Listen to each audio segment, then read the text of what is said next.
నువ్వు కన్న కలలే నిజమవుతాయి చూడు, అందుకే ఉన్నడు ఈ నాన్నే తోడు.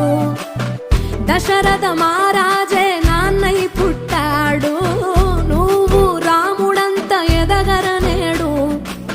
చరితలు ఎన్నడు చూడని మమతల గూడే వీధిరో, సంపద అంటే ఏదో కాదురో, ఇంతకు మించి అది